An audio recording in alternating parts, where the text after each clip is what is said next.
Et bonjour chers amis, j'espère que vous allez bien. Je suis ravie de vous retrouver aujourd'hui pour vos projections du second semestre de l'année 2024. Déjà, on va aller voir la tendance sur cette longue période. Alors, pour cette fois-ci, pour ces projections semestrielles, je vous propose un format un peu différent de ce que j'ai fait précédemment, quelque chose peut-être d'un peu plus concis, d'un peu plus court, parce que vous avez bien sûr tous les mois vos taroscopes mensuels.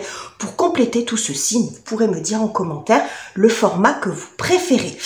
Donc, on va aller voir la partie professionnelle et la partie relationnelle comme je le fais habituellement. Ce sont des grandes lignes, des grandes tendances.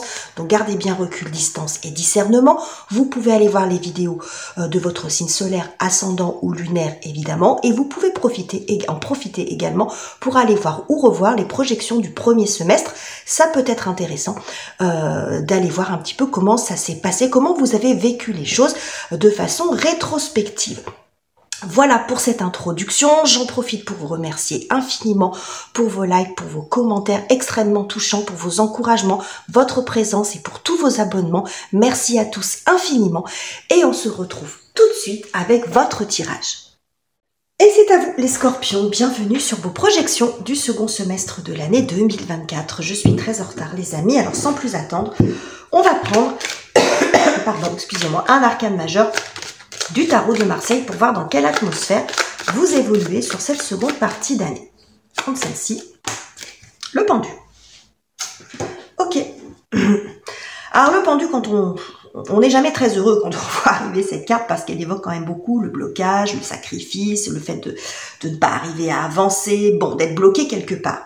Le pendu nous montre le lien. Mais le pendu ne montre pas que ça, parce que comme tous les arcanes majeurs, il a les deux aspects, ce pendu. Il a un double aspect. Donc le pendu peut aussi montrer la nécessité de faire le point et le bilan à mi-parcours, peut-être à mi-parcours de cette année. Faire le point sur là où vous en êtes, avant de grands changements qui pourraient s'amorcer plus tard. Parce qu'après l'arcane du pendu, on a l'arcane de la mort qui nous parle de fin et de transformation. Donc avant d'en arriver là, il y a peut-être besoin de faire le point. Qu'est-ce qu'il y a nécessité de garder? Qu'est-ce qu'il y a nécessité de changer? Quelle solution je peux trouver aussi alternativement? Parce qu'il y a quelque chose de très radical aussi dans l'énergie de l'arcane sans nom ou de la mort. Donc il y a peut-être des solutions aussi alternatives pour peu qu'on prenne le temps d'y réfléchir. Donc ça peut être aussi une réflexion constructive sur cette seconde partie d'année les amis. Alors on va voir sous quel aspect ressort le plus ce pendu. Donc on va aller voir dans un premier temps avec un tirage en 4 cartes votre vie professionnelle. Ça peut être votre vie quotidienne si vous ne travaillez pas ou que vous ne travaillez plus, votre parcours de formation. Ça peut parler également de vos finances. Ça va dépendre les amis de là où vous en êtes dans votre vie. Alors je mélange bien parce que je m'en sers pour tous les signes. Voilà. Alors, quel est votre moteur sur cette seconde partie d'année, ce qui vous motive et ce qui vous fait avancer? Bon, on a le magicien. Alors c'est intéressant d'avoir ce magicien à proximité de ce pendu, parce qu'il y a des chances que vous trépigniez un petit peu sur place quand même les scorpions. Parce que le pendu peut aussi montrer que vous êtes liés quelque part et que vous voulez faire autre chose ou que vous voulez vous lancer dans un projet, dans une nouvelle voie d'études, dans un nouveau métier. Bref, le magicien, c'est le démarrage. Il y a quelque chose que vous voulez développer, mettre en place, concrétiser. On a l'énergie de Mars ici qui nous montre quand même ces prises d'initiative, l'envie, le désir de commencer, de s'exprimer peut-être dans quelque chose qui vous conviendrait plus ou en tout cas de faire autre chose. Mais il y a ce pendu ici qui vous retient. Alors soit parce qu'il y a un manque de certitude, soit parce que vous êtes déjà coincé quelque part, vous êtes déjà engagé quelque part. Ça peut être ça. Donc on va aller voir justement quel type d'embûche, quel type de difficulté vous pourriez rencontrer. L'amoureux.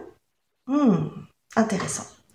L'amoureux nous montre la difficulté à choisir. Donc vous êtes face à un choix. Donc pour peut-être vous lancer, il va falloir, on est un petit peu dans le choisir, c'est renoncer. Donc renoncer à quoi? Il peut y avoir aussi une hésitation sur la voie à emprunter. Est-ce que je fais ça ou est-ce que je fais ça? Plan A, plan B.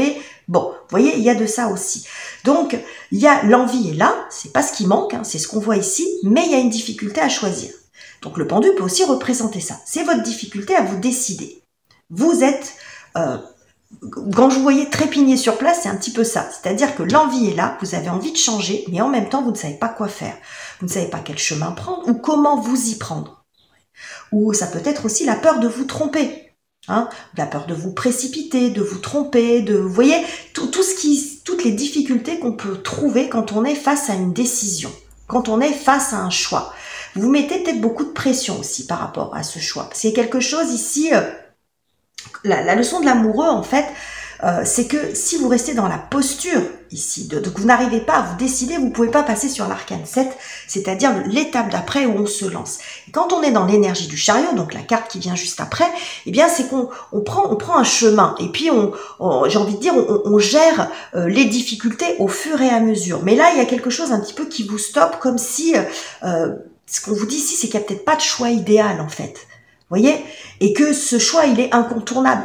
Si vous voulez vous lancer dans autre chose et que ça nécessite de vous libérer, par exemple, d'un contrat, il y a forcément des décisions à prendre, mais il n'y aura peut-être pas de choix idéal. Donc, voyez, mais vous êtes un peu bloqué. Vous voyez, ce magicien, il est bloqué entre le pendu, c'est-à-dire là où vous en êtes peut-être au moment où vous regardez cette vidéo, et puis les possibilités qui s'offrent à vous, mais vous n'arrivez pas forcément à prendre la bonne orientation, à prendre la bonne décision.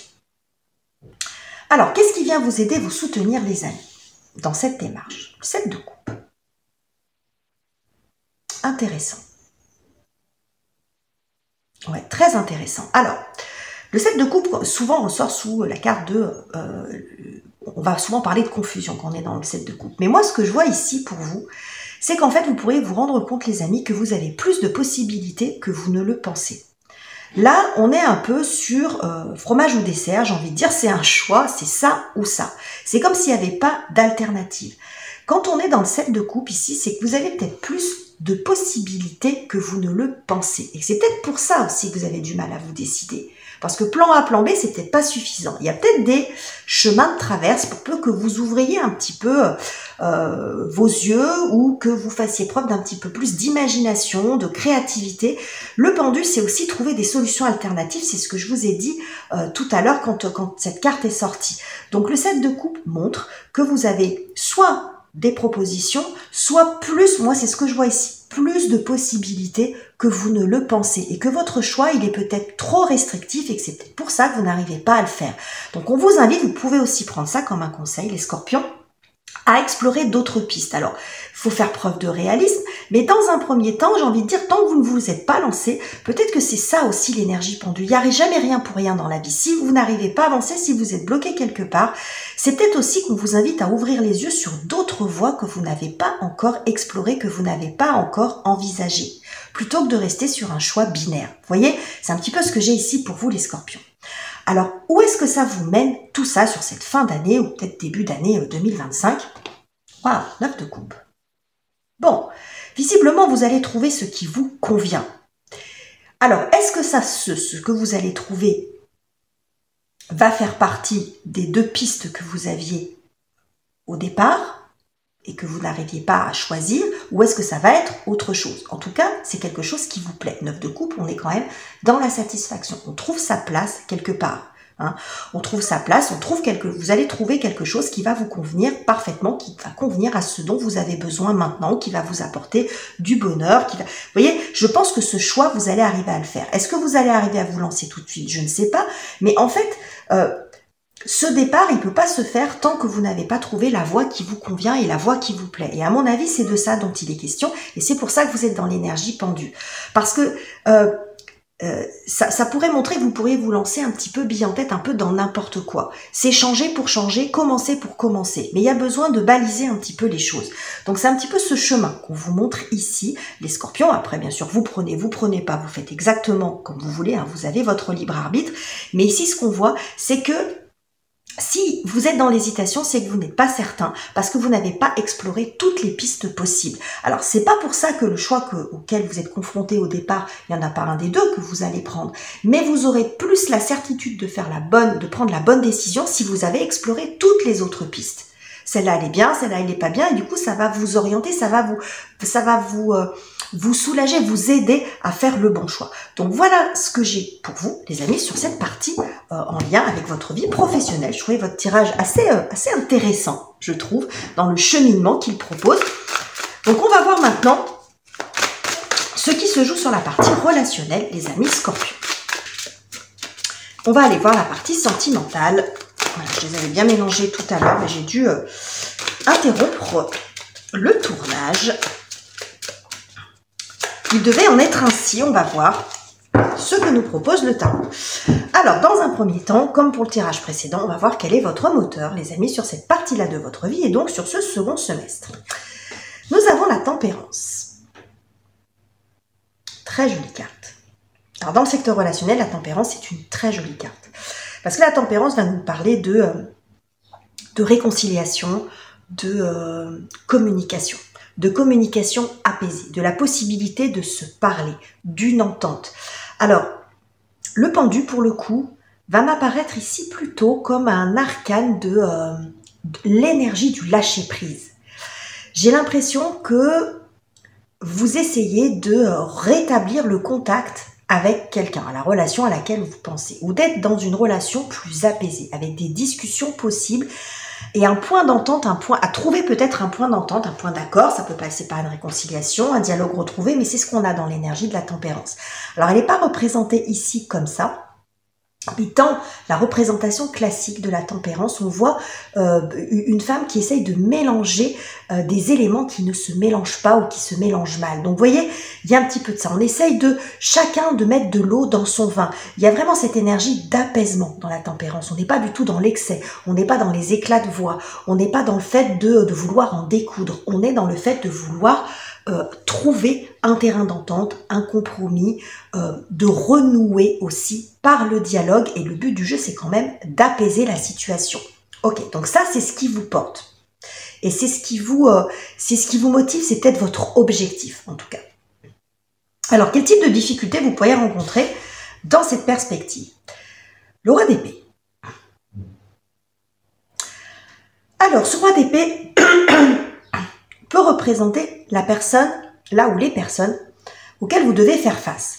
Alors, roi d'épée va représenter un signe d'air, donc Gémeaux, Balance, Verseau, mais ça peut être aussi quelqu'un qui est dans la posture du roi d'épée, même s'il n'est pas de ce signe-là. Et le roi d'épée, quand il est mal aspecté, va nous évoquer quelqu'un qui est inflexible, qui a une vision des choses sans nuance, où c'est sa vision des choses qui compte et pas celle des autres. Vous voyez, c'est quelqu'un qui est assez catégorique et avec qui il est difficile de discuter, d'échanger. Il peut y avoir une certaine fraîcheur, une certaine froideur dans l'attitude de ce roi d'épée, c'est-à-dire quelqu'un qui n'est pas accessible à la discussion.